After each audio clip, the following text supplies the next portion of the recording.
Pero ito guys, this is betrayal, no? Betrayal to. Ibig sabihin, pwedeng nagloko yung person mo or pwedeng naging biktima kayo ng panloloko ng person mo, mga kapigsi. Again guys, roles can be reversed, no? So, merong isa sa inyo na naging very dishonest sa relationship, mga kapigsi. Sabi ko nga, someone was wearing a false mask, no? So, pwedeng niloko ka ng person mo. Most of the time, kasi na yung nanonood ng tarot reading, sila yung naloloko ng person.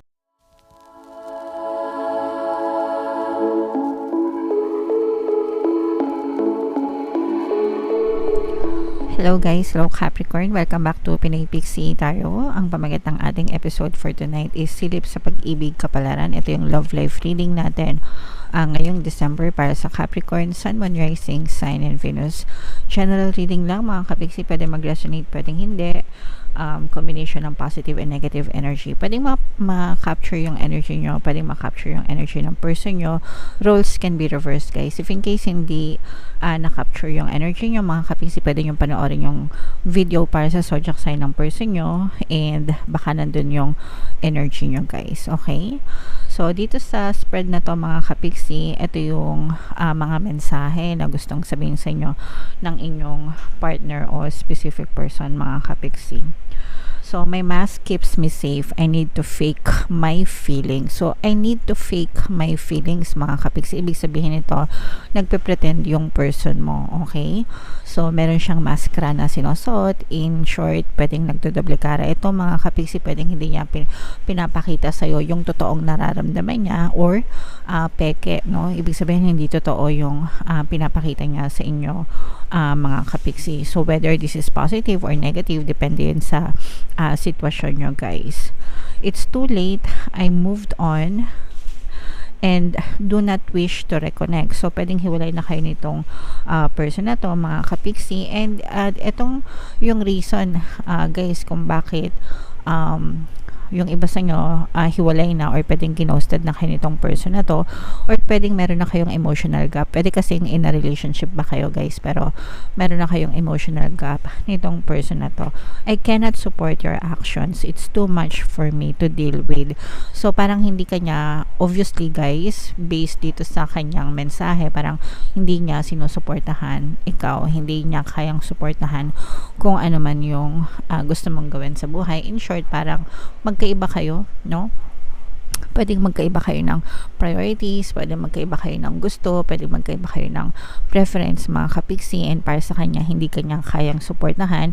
It's too much for them to handle, mga kapiksi, kumbaga kalabisan para sa kanya na isupport kanya dun sa mga bagay na gusto mo. And para sa kanya, kung kayo ay hiwalay na, gusto niya nang maka-move on, mga kapiksi, or naka-move on na siya completely and parang ayaw niya nang mag-connect sa inyo, guys. Okay? My mask keeps me safe. I need to fake my feelings. So, ibig sabihin, pwedeng hindi totoo yung nararamdaman niya sa inyo, mga kapiksi. Pwede rin naman na nasasaktan itong person mo pero parang pinapakita niya na hindi siya nasasaktan para, alam niyo yun, completely maka-move on siya and para hindi na siya bumalik sa'yo or something like that, mga kapiksi. So, meron siyang, kumbaga parang tinatago niya yung totoong emosyon niya regarding sa sitwasyon niyo, guys. Okay? So, comment down below, Capricorn, if feeling nyo naka-resonate kayo dyan sa mga messages ng person nyo. Again guys, no, pwedeng magkabaliktad yung energy and if in case hindi kayo naka-resonate dito, try nyong panoorin yung video dun sa zodiac sign ng person nyo. So, eto guys, shuffle natin to, hanapin ko yung love energy at saka yung energy ng Capricorn. Habang sinashuffle ko to guys, panoorin nyo muna yung video natin regarding sa ating paano mag-manifest ng abundance video course. Kapiksi, sawa ka na ba sa mga struggles at hirap sa buhay mo? Masipag ka ba at masikap sa buhay ngunit hindi ka pa rin umaasenso? Ilang beses ka na bang nag-attempt magnegosyo at mag-invest pero palagi ka pa rin nalulugi? Sa pagkakataon na ito ay maaaring may subconscious beliefs ka na nagiging balakid sa iyong pag-unlad at pagyaman. Introducing, paano mag-manifest ng abundance video course. Dito ay matututunan mong ma-overcome ang mga balakid mo para tuluyan ka ng umunlad, umasenso, sumagana, maging matagumpay, successful at maswerte sa iyong kabuhayan, pera, trabaho, negosyo, salapi at kaperahan ng bonggang-bongga. Dali, mag-send na ng email sa pinoypixietarot@gmail.com at simulan na ang iyong pagyaman ngayon. Alright, so gusto mo bang yumaman, kapiksi? Kung gusto mong yumaman o maglada at masenso ng bonggang-bongga, mag-avail ka na ng course guys kasi sobrang ganda talaga niyan. And good news mga kapiksi, no, dahil Christmas season ngayon, meron tayong Christmas sale, combo sale tayo, combo discount guys. Meron kayong 10% discount plus 1 free pampaswerte subliminal until December 31 guys sa lahat na mag-avail ng course. Kaya mag-avail na kayo mga kapiksi habang meron pa kayong mga 13th month ganyan. Meron din tayong email coaching, manifest your desires using the law of attraction. If meron kayo mga specific na gusto nyong i-manifest, pwedeng love and relationship mga kapiksi, pwedeng money or career, pwede kayo magpabook ng email coaching session with me. Mag-send lang kayo guys ng email sa pinoypixietarot@gmail.com. So, Capricorn guys, kayo ay na-represent ng King of Pents sa ating spread. And ito yung love energy, mga kapiksi. So, dito sa spread na to, may lumabas na air sign, Aquarius, Gemini, Libra for some of you. Maaring may air element yung person mo or baka yan yung zodiac sign ng person nyo mga kapiksi. So, angel number 77 guys, i-check nyo yung ibig sabihin yan. Pero ito guys, this is betrayal, no? Betrayal to. Ibig sabihin, pwedeng nagloko yung person mo or pwedeng naging biktima kayo ng panloloko ng person mo mga kapiksi. Again guys, roles can be reversed, no? So, merong isa sa inyo na naging very dishonest sa relationship mga kapiksi. Sabi ko nga, someone was wearing a false mask, no? So, pwedeng niloko ka ng person mo. Most of the time kasi na yung nanonood ng tarot reading, sila yung naloloko ng person. Okay? So, pwedeng naloko ka ng person mo mga kapiksi, pero ang nakikita natin dito is unti-unti kayong nakaka-recover, unti-unti kayong nag-heal mga kapiksi dun sa mga panloloko sa inyo ng inyong partner o specific person. Unti-unti kayong nakaka-recover and unti-unti kayong nakaka-move forward mga kapiksi. And yung iba naman sa inyo guys, no, there's a strong third-party energy dito sa reading na to. So, pwedeng nagkaroon ng third-party yung person mo and maaaring yun yung reason kung bakit naghiwalay kayo ng person mo. Yung iba naman sa inyo guys, feeling ko pwedeng hindi pa kayo hiwalay nitong person mo, pwedeng nagsasama pa kayo, lalo na kung may mga anak kayo, pero alam nyo na may third party yung person nyo and parang tinitiis nyo lang kasi gusto nyo na magsama pa rin kayo ng person nyo for the sake of having a happy family, pero hindi naman talaga siya happy family lang, pero sabi ko nga parang hindi siya happy kasi knowing na merong third party dun sa person nyo mga kapiksi. Pero yung iba sa nyo guys, parang feeling ko pinaglalaban nyo pa talaga itong relationship na to.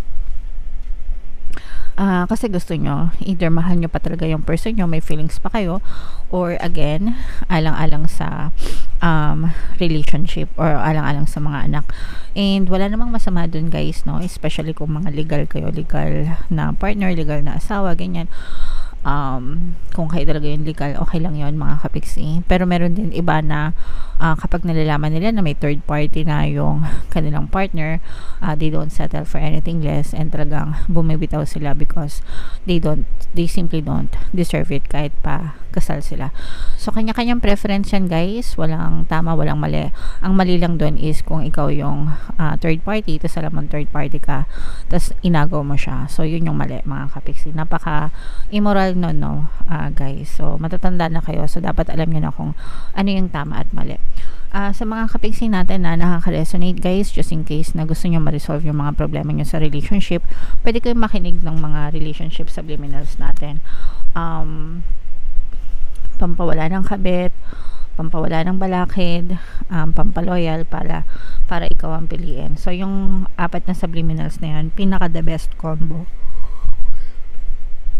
Excuse me, kapag ka merong third party sa relationship. Yung iba sa nyo guys, parang feeling ko na sa ibang bansa din kayo, baka LDR din kayo ng person mo, tapos parang wala kang magawa kasi let's say for example, nasa malayong lugar ka, tapos yung asawa mo or jowa mo nandito sa Pilipinas, tapos sila yung magkasama nung kabet or third party kasi pwedeng yung distance din, no, yung naging dahilan kung bakit nag third party itong person mo. So meron din presence dito ng fire sign, Aries, Leo, Sagittarius. So nakikita natin na there are a lot of conflicts na sa inyong relationship, and habang nagpapakahirap ka na magtrabaho, habang nagpapakahirap ka na magbanat ng buto, yung relationship mo naman is nagsasuffer due to a lot of conflicts happening sa inyong relationship, mga kapiksi. So this is a very sad love story, at least based dito sa nakikita nating spread. So medyo, and yung probably isa pa yun sa reason, guys, kung bakit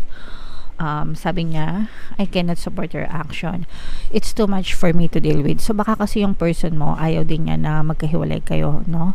Kasi nga yung iba dito, nakikita natin na LDR. So baka nag-o-oppose siya na mga ibang bansa ka or magkalayo kayo, knowing na parang mahirap para sa kanya yung LDR. Pero baka kasi nangatwiran ka na kailangan mong lumayo and kailangan mong maghanap ng trabaho para matustusan yung obligations, financial obligations sa pamilya nyo. So pwedeng ginawa mo yun kahit na oppose siya. So ang nangyari, ang consequence is, since hindi niya kaya na malayo ka, maaaring yun yung reason kung ba't siya naghanap ng iba. So although hindi siya magandang excuse or magandang reason, pero that could be the reason. Okay, yeah. So and parang nandun yung conflict nyo, mga kapiksi. Alright, so comment down below, guys, if naka-resonate kayo dyan sa